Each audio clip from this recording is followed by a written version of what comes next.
Hello, welcome to the real final artist interview. Joining me today is Faiq Airudin. Hi Faiq, welcome. Hi. Hi, thanks for having me. Yeah. Thank you so much for coming. So we'd like to get to know you a bit more. So could you tell us a bit about yourself? Okay, hi. My name is Faiq. For this exhibition, I'm a multimedia artist.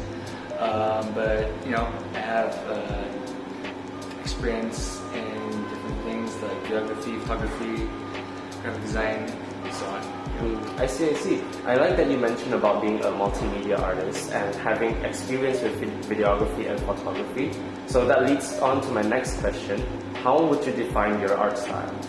I think currently, when it comes to like installation work or exhibition work, it's about the everyday. It's about just putting those objects or things in art context. So the previous work I've done is related to like objects like hangers or clothing, and it's also recently I've been thinking that it's about breaking down the concept. So I think for this current work, it's called adapt technology. So it's breaking down the concept of like customs, and it's trying to do it in a subtle way. I see. So with that, are there anyone who influences your art? Who are your biggest influences? So I think for this current work, like in the back of my mind, there's artists like Ai Weiwei and Sab Gupta. So I think they also use the objects like for their work, and this idea of repetition is kind of important in their work. So I think for my work, the idea of repetition is to kind of break down the concept. So in this, obviously, it's the Bunga concept, and to be like, well, if I do it repeatedly in a way of like just putting like electronic technology or electronic textures inside it, like what does it become the concept of like custom? I see. And I understand that this is not your first time here, is that correct? You've been in Toronto as well as previous Emerges, right? So how do you feel about joining the Emerge project?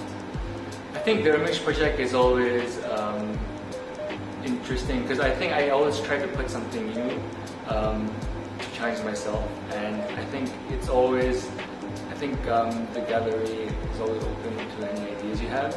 So even if the idea is kind of for me, this other technology is like having something that you can find, say for example, like in a wedding, but to kind of move it just one step away, like just to change one object inside it, and the gallery, like creative space is like so open to ideas to do something. So I think it's really great. Yeah, that's very true.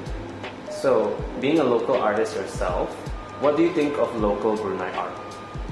I think it's always growing. There's always new ways to kind of do things. I think you're seeing a rise of like illustrators. I think here as well, I think it's great to see. I think behind you there's people using Blender and computer-generated art, which I think is opening to something.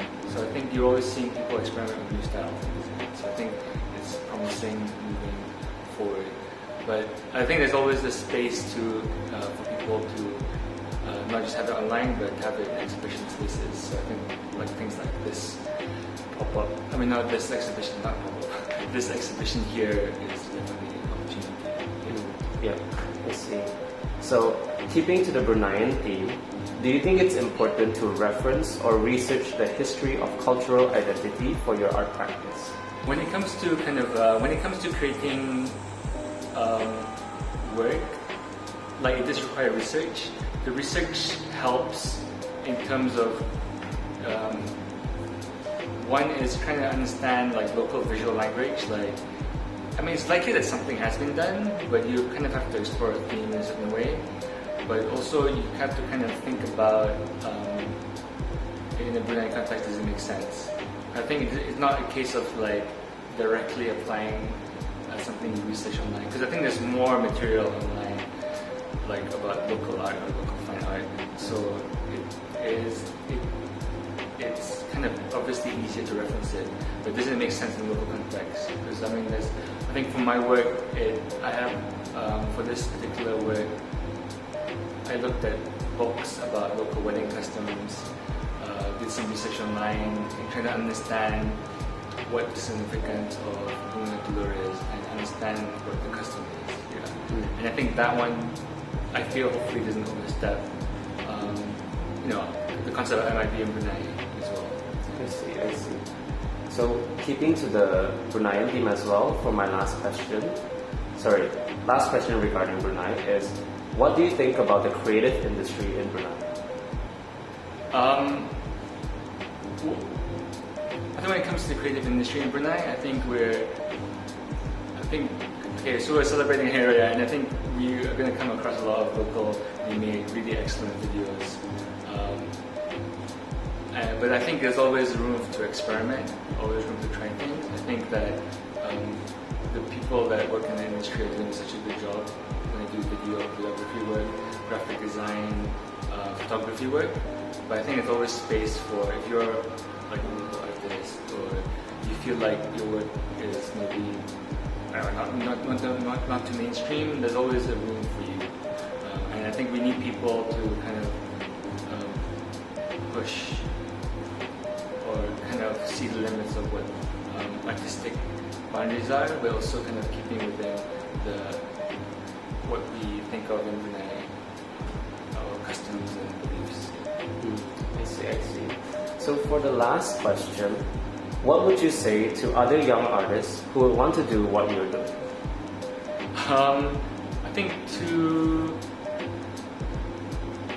I think the essential thing is to there's always like a worry that you're doing something wrong, and that worry will never stop. So I think to some extent I've lived with that kind of worry. I think doing experimental work or doing work that you feel like the audience would understand maybe is a good thing, because you're doing something that maybe hasn't been done before. I think that's always worth doing and worth trying. And what the main thing is to feel like you have a good body of work, and that's not just one or two pieces, that's 5, 10, 20 pieces before you feel satisfied. So I think that's my advice, just to don't feel like your first attempt is your only attempt, because you always have time to grow. I see. Thank you so much for the inspirational advice, Faiq. So just before we close it off, we'd like to know what's been going on with your life, if there's anything you'd like the audience to know. I think for now, if this is coming out this week, right? Yeah, so I think you can still get, because I'm involved with Just Bruneians, so you can still get stickers at Weekend Bliss at QLab, which hopefully will still be available. And yeah, you can follow me at Faiq Airudin, and also you can follow Just Bruneians at Just Bruneians. Alright, thank you so much, Faiq, for joining me for this interview. I hope you have a great rest of your day. Thanks.